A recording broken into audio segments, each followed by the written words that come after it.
Okay, second session. Lodge here. Tonight we would like to continue our discussion of personal reality. As was said previously, personal reality is a confused issue on the physical plane. From our perspective, 'tis vastly different. As has been mentioned, a primary goal of existence is to return to the universal source of energy.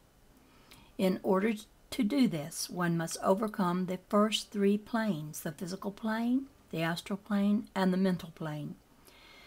These three lower levels are what comprises matter and form.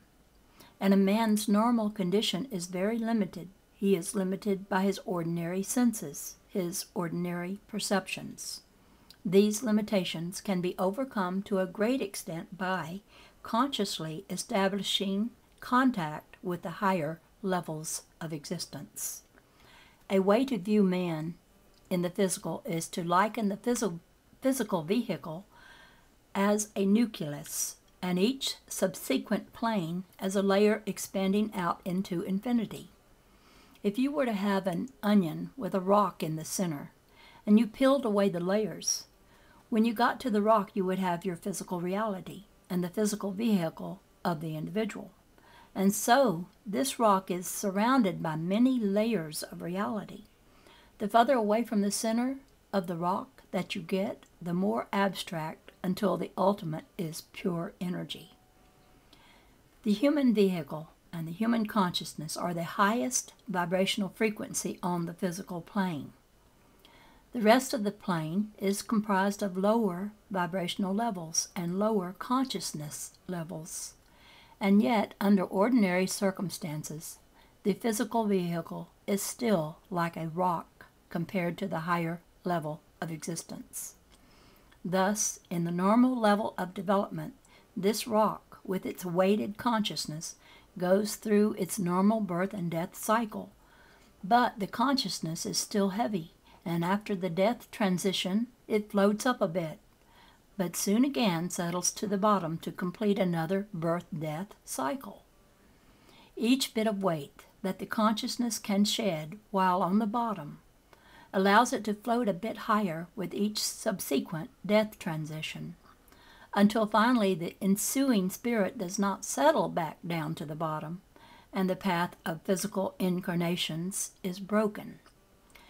And this is done by raising the level of consciousness and increasing the magnitude of the energies that the entity handles while on the physical plane, by raising the frequency on the physical plane. You are moving more towards the eventual sinking back to the bottom to be born again into the physical vehicle. If you think of it, it is the term light. If you think of it, the term light has at least two different conceptions. It is a quality that of being not heavy, and it is a radiation that we can see with. Thus, the movement toward the light, think about it. In considering reality, the individual has to know self and expand the awareness of self. Would there be any questions? There were no questions. The transmission conditions are a bit difficult this evening, and it is difficult to transmit the information that we desire. Thus, we will terminate the transmission until the conditions are more favorable. The issue of reality is an important one. 'Tis also a confusing one. We will deal with it in more detail in the future, and we will present it in a form that is understandable to your present consciousness. This has been the shortcomings of literature on the topic over the last 50 years, and we hope to remedy this. And with that, I bid you a good evening.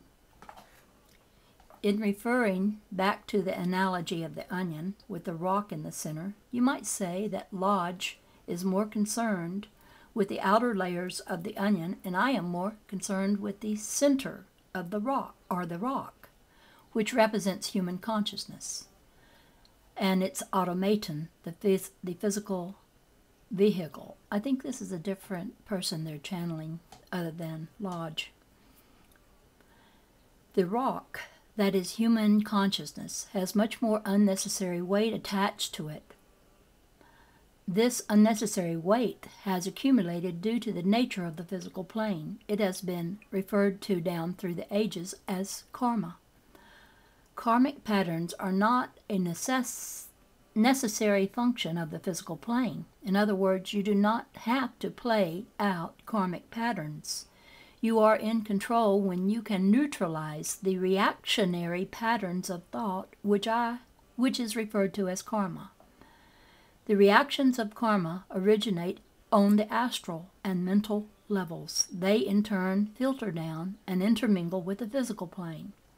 You might say that the consciousness is a spirit waiting to be born, and that it is born into infinity. The spirit to be is encased in the matter of the astral and the mental.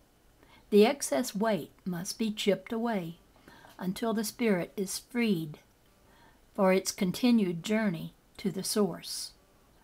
For many people, the astral and mental levels, through the process referred to as karma, is like a snowball rolling down a hill. As time passes, it gets larger and larger, and the entity within is encased more and more in karmic webs and karmic patterns. These layers, if you will, are strong energizers that affect the automaton that we refer to as a physical vehicle. This automaton can be controlled by the consciousness, but it is also driven by the matter, the elementals, if you will, that comprise the mental and the astral planes. And so, you have opposing forces here. You have the consciousness waiting to be born, waiting to be freed from its prison of encased matter, and you have the prison itself wishing to remain intact and constantly building upon itself due to reactionary patterns. When one dies and passes from the physical vehicle, he is temporarily freed and floats up, as was mentioned before. But the matter that comprises these vehicles is carried also because it is not physical matter as such. It is a form of matter that is not recognized by your science, but it is a matter nonetheless. And it is magnetized toward the physical plane in a process that is quite unique to the Earth's sphere. The Earth's sphere is a unique specimen in this universe. It was constructed for a specific purpose, and it has served that purpose almost too well, in that it is very difficult for an incarnating entity to break through the encasements on the astral and mental levels.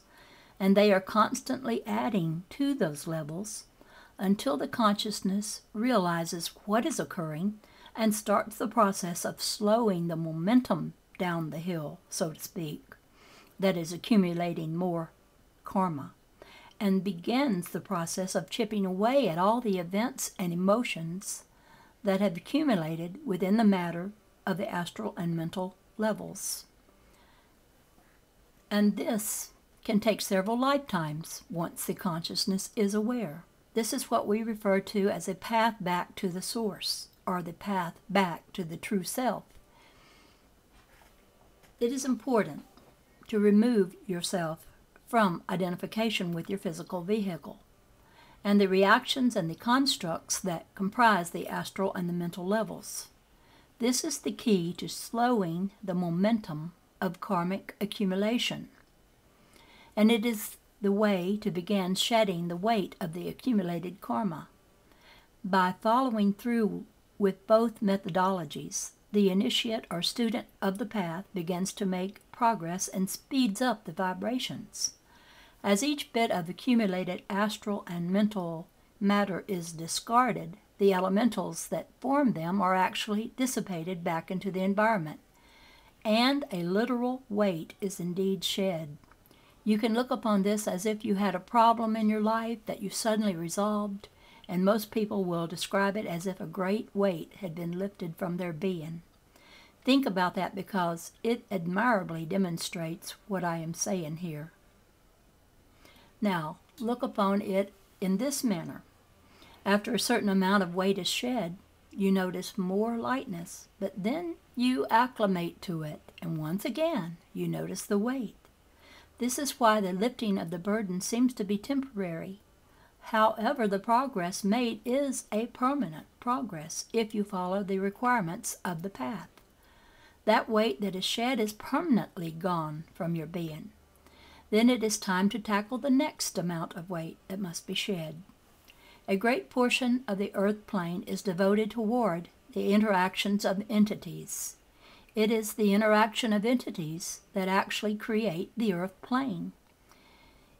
It, in turn, is a living consciousness, a living being. And you might say that the entities that live upon this planet are in a symbiotic relationship with the planet. Each feed into the other. Unfortunately, there has been a trend of humanity, certain phases of humanity, to change the symbiotic relationship to one of a parasitic relationship.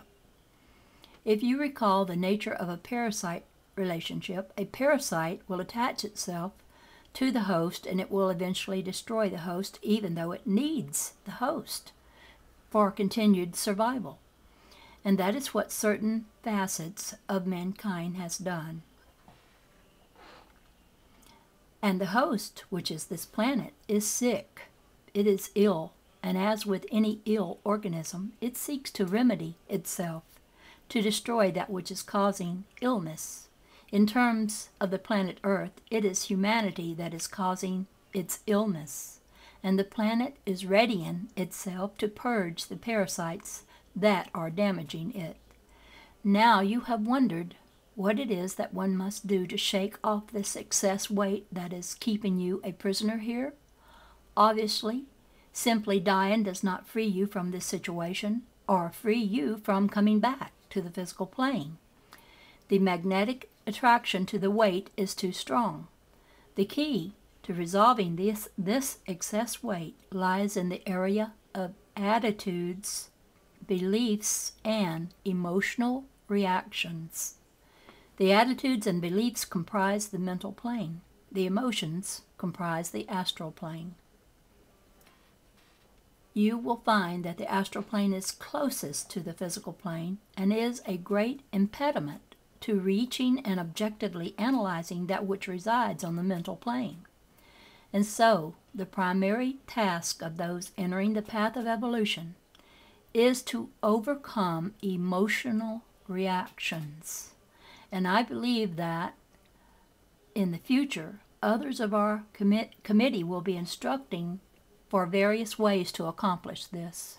But set your minds to it, contemplate it, think about it, see if you can neutralize your emotional reactions, be it fear, anger, or even what is termed in this society as positive emotions, what is classified as love or caring, because any great emotion serves as a weight. There is a difference between caring and the emotion that embroils many of the people in this society, and that we will go into in more detail at a later time. But you must think about emotions. They are neither inherently bad or good, but they serve as a weight, as a magnetic influence to draw you back to the physical plane. And if they are so strongly ingrained, they will keep you on a low level when you make the death transition. And you can wander around in a fog for a long time. The mental plane is comprised of events that have shaped attitudes and beliefs. These attitudes and beliefs color your views of reality, and they can serve as impediments to your growth, impediments to your evolution. They also will be gone into in more detail at a later time when we will deal with these issues in more detail. And so, that is the follow-up to one phase of the discussion presented the last time by Lodge. Formulate your questions, and we will design a system whereby we can attend to them. 'Tis best that you write them down, and we will perhaps designate one individual to ask them, and that way you will not have to be concerned about when to speak and when not to speak.